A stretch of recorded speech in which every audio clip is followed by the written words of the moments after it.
Well, thanks, sis. Good morning. Glad everybody could make it out, that the rain cleared, and we could all gather here this morning. I want to say thank you to the Liberty Cornet Band. You guys sounded terrific, and I think we got a couple more songs for you to play, but you guys are so great to support all the ceremonies and activities in this county, and a ceremony just isn't a ceremony without a band, so thank you.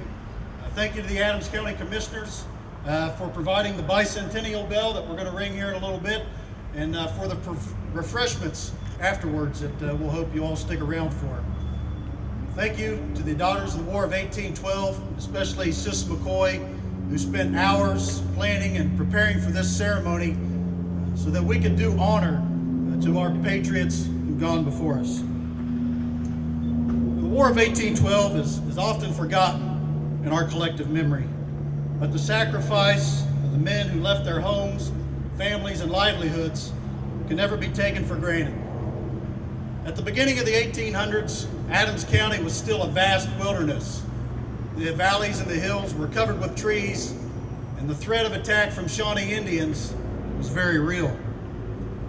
Many of the early pioneers to this area were Revolutionary War veterans, men who were granted land in exchange for their military service.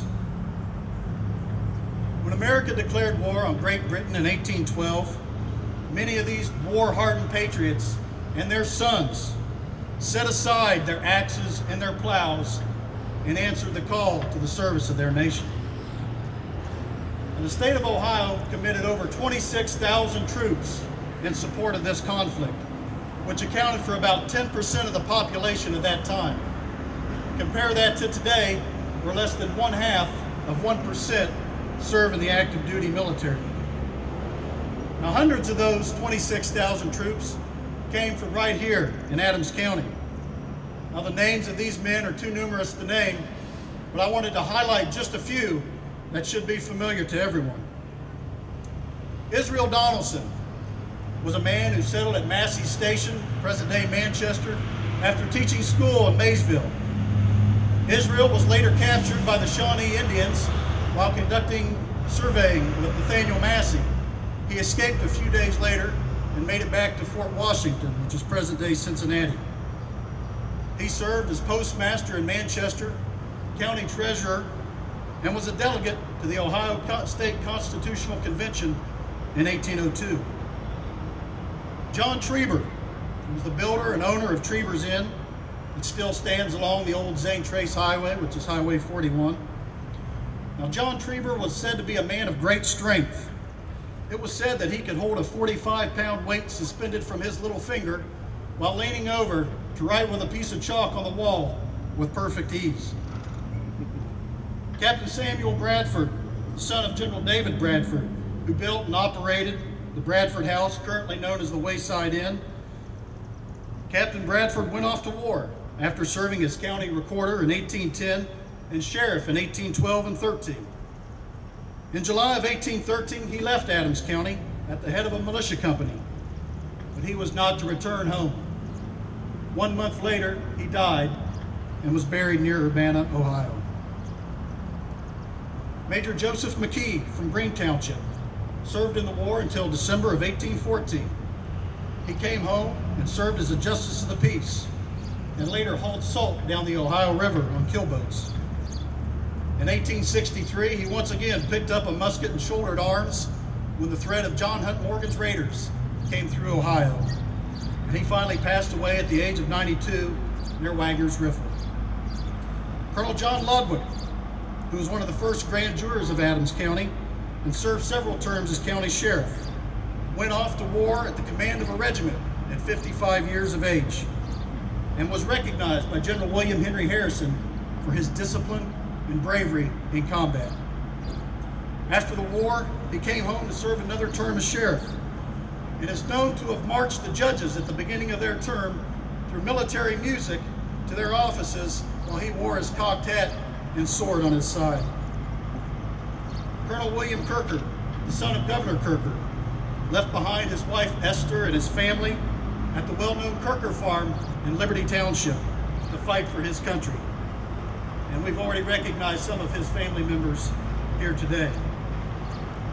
And last but not least, Governor Thomas Kirker fought in this conflict. He served as a Justice of the Peace, was a delegate to the State Constitutional Convention, and served many years in the state legislature, both in the Senate and in the House of Representatives, and was to become the governor of Ohio in 1807. These men left their families and farms behind at a time when daily life was no simple task. It was not a simple matter to put food on the table and clear land for farming. Whenever a war is fought, it is the ones left behind that bear the heaviest burden. And I just imagine the strength and the grit of those women and those children who were left behind to scratch out a living on this land. I imagine those people must have believed in the promise that God gave to Joshua. Be strong and of good courage. Do not be afraid nor be dismayed, for the Lord your God is with you wherever you go. As soldiers, these men faced long marches over rough roads. They slept outside and suffered the elements of all four seasons. In battle, they dealt with the threat of bayonets and bullets from the enemy and lived with the constant fear of disease that was prevalent during that time in history. No one could ever put a price on the service of these early settlers. President John Quincy Adams, who was a young boy at his father's side during the Revolutionary War and served his country in many government positions throughout his life, is heard to have once said, "Posterity, you will never know how much it cost my generation to preserve your freedom. I hope you will make good use of it." Today, we join Americans all around this great nation to ring these bells as a living reminder of the sacrifice and valor of these patriots. Although their bones lie buried in the soil, their spirit lives on in us. They should serve as a reminder that though we face challenges in our own day and time, that with patience, perseverance, and a firm belief in Almighty God, that we can defeat any challenge that comes our way.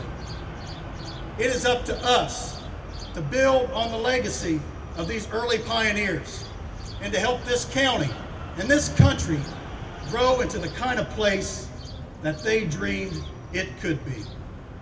I thank you all for coming here this morning, and may God bless you.